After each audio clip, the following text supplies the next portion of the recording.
যুদ্ধের মাঝেই ইউক্রেনে নতুন প্রধানমন্ত্রী নিয়োগ দিয়েছেন ইউক্রেনের প্রেসিডেন্ট ভলোদিমির জেলেনস্কি। রাশিয়ার আগ্রাসনের মধ্যেই এই নিয়োগ নতুন করে প্রশ্নের জন্ম দিয়েছে। কোন গোপন কৌশলের ভিত্তিতে এমন নিয়োগ ও মন্ত্রিত্বের রদবদল, তাই এখন সবচেয়ে বড় চর্চিত বিষয়।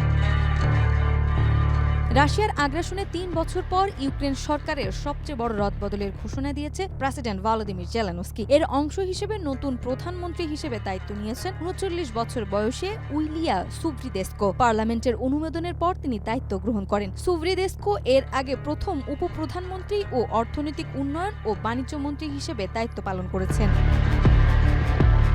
তিনি জানান, যুদ্ধাবস্থায় দেশকে এগিয়ে নিতে অস্ত্র উৎপাদন বৃদ্ধি, সেনাবাহিনীকে শক্তিশালীকরণ এবং অর্থনৈতিক ভিত্তি মজবুত করাই হবে তার সরকারের প্রধান লক্ষ্য। সামাজিক মাধ্যমে দেওয়া এক বিবৃতিতে তিনি বলেন, আমাদের এমন একটি ইউক্রেন গড়ে তুলতে হবে যা সামরিক, অর্থনৈতিক ও সামাজিক দিক থেকে শক্ত ভিত্তির উপর দাঁড়িয়ে থাকবে। যুদ্ধ পরিস্থিতিতে আমাদের হাতে সময় নেই, দ্রুত ও সাহসী পদক্ষেপ নিতে হবে। প্রধানমন্ত্রীর পদ থেকে বিদায় নিয়ে ডেনিস স্যামিহালকে প্রতিরক্ষামন্ত্রী করা হয়েছে। এছাড়াও পররাষ্ট্রমন্ত্রী আন্দ্রিয়া সিবিহা তার পদে বহাল থাকছেন। বিচারমন্ত্রী ওলগা স্টেফানিসিকে যুক্তরাষ্ট্রের নতুন রাষ্ট্রদূত হিসেবে মনোনয়ন দেওয়া হয়েছে।